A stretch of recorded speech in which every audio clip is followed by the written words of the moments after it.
Hello and welcome to the Million Dollar Message. This is your Fearless Friday message with Callie DeBlander Brigham, calling from beautiful Pensacola Beach, Florida, where I've not been this past week. If you listened to my message last Friday, we headed out for the kids' spring break vacay. We went to Ellijay, Georgia, in the Blue Ridge Mountains, got an Airbnb that overlooked a beautiful river and had a fire pit for s'mores and a hot tub, and we totally unplugged.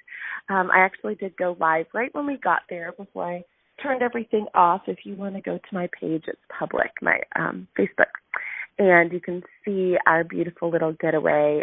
It was much needed, and so appreciated my customers for supporting my Mary Kay business and allowing me the opportunity to bless my family with getaways and things like that too. One of the parts of my story is that growing up, we went to visit family or we went camping, like the tent kind, because it was free. And although great memories of that too, it really warms my heart to be able to work hard to do things like that for my family. I know you all feel the same. So obviously I was excited when I came back to the real world to see the beauty bundles. Oh my goodness, so many great things to do with that for the women on your team that may just order mostly for themselves. A couple of these bundles and a few other things that they want to add in, and they've got an activating order, right?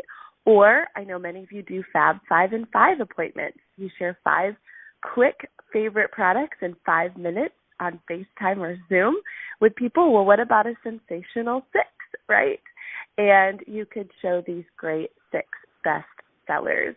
Or maybe you want to break them up, and maybe you want, to order 6 sets and sell 6 eye makeup removers and 6 charcoal masks and 6 hydrogel eye patches, make full profit on them.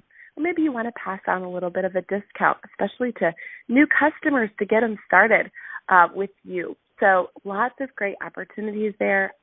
Thank you, Mary Kay. And as many things as we know happen, this is while supplies last, right? Okay, so every Thursday night, I go live with my team for 20 minutes, and I always start off with some kind of book passage. For the last 3.5 years I've been doing it, I try to have a new book from my own library every Thursday night. Crazy, huh? Well, I was looking through some of my stacks of books. Yes, I love books. And I came across a golden oldie. Oh, my goodness. And so some of you may remember this. I believe it was printed in 2005. From our own Mary Kay. And the title of this little workbook is called And Then Some. Anybody remember? It's kind of a lavender pink cover with a flower on it. And I believe it's a 13-week workbook and journal. And I found it and I started to read it and I thought, oh my goodness, this is amazing. And so I don't know if I'll do all 13 with you all, but I think I'm going to, I know today, start with 1, and we'll see where it goes over the next few weeks, right? First, there's the quote from Mary Kay. The difference between average and top people can be explained in 3 words, and then some. They are thoughtful of others, they are considerate and kind, and then some. They meet their responsibilities and their obligations fairly and squarely, and then some. They're good friends to their friends and can be counted on in an emergency, and then some. So what I'm going to do today is I'm going to read to you the very first week. It also comes with a few reflection questions. So if you're somewhere where you can jot these down, and then it comes with 3 little kind of challenges. So here we go. Week 1 is called Abundance. If the grown-up you of today had the opportunity to talk to the child you used to be, would you want to do it? If you could sit down and look into the eyes of the child you were, would those eyes look back at the adult you've become with pride and joy? Or would they look back at you with a sense of sadness and loss? Wow, that's a heavy question, isn't it? After all, the child you used to be had no problem dreaming big dreams for your future. As far as she was concerned, you were certainly qualified to become the first woman president of the United States or an astronaut flying to Mars. Nothing was too good or too hard for the child you used to be to achieve. She believed in you completely without fail and without pause. The world was yours to explore, to celebrate, and to claim. She knew you could do it, so are you doing it? Why is it that when we grow up, we leave behind in our childhood the ability to dream unabashedly? Dreaming is just as essential to life as oxygen. When we stop dreaming big, crazy, wonderful plans for our lives, we begin to think small, and in that smallness, complacency is born, and in that complacency, scarcity and limitations dwell. And where scarcity and limitations dwell, fear breeds, and lives are held captive. You simply feel you are going through the motions of your life. You are stuck and simply settling. But even in the most challenging times, abundant thinking can be a lifesaver. Abundant thinking keeps us focused on the possibilities, not the limitations. And in order to stay focused on possibilities, our internal words should match that mindset. Words such as, I can't, or I'll try, leave room for excuses and low expectations.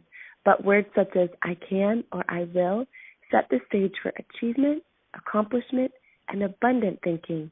And what we think about, we bring about. So are you dreaming? Are you thinking big, abundant thoughts for your life? And if not, what's it going to take to get you passionate about your life again? If you could change your thinking and speech to focus on positive outcomes and possibilities, knowing it could change your life, would you be willing to give up your old mode of thinking in order to live a life of abundance? And abundance doesn't necessarily equate to material goals. Abundance like good health, a happy family, self-confidence, friends who admire you, a work you enjoy, and a sense of peace at the end of each day are dreams worthy of attaining. If this is the life you've dreamed for yourself, is this the life you have achieved? So to design an abundant vision for your life, let's start at the beginning. Now, here are the questions. Ms. Grown-up of today, meet the child you used to be. Your goal is having fun getting to know and learn from each other again. So, look into the face of the child or teenager you used to be and describe what you loved most about the way you were at that age.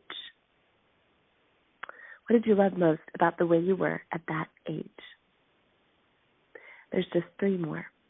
Thinking back on that time, write about the dreams, goals, and aspirations you had for yourself. What were the dreams, goals, and aspirations you had? Next, of these goals and dreams, what were you excited to realize you have accomplished? What have you accomplished? And of these goals and dreams, what have you not accomplished? Are any of these goals still important to you? Why or why not? So, what did you love the most about what you were at that age? What were your dreams and goals and aspirations? What did you accomplish? Yay! And what haven't you? And are any of them still important? So, some action steps today. Record yourself talking about the abundant life you will have obtained 1 year from now.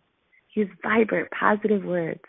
Describe how energized your spirit will be, how healthy your body will be, how impeccable your image will be, how organized your business and home will be, how peaceful your family life will become. Articulate it. And then this says, listen to this tape at least one time a day. How about a voice memo or message on your phone? Number 2, get up 1 hour earlier than usual and spend time either praying, meditating, reading a motivational book, or writing.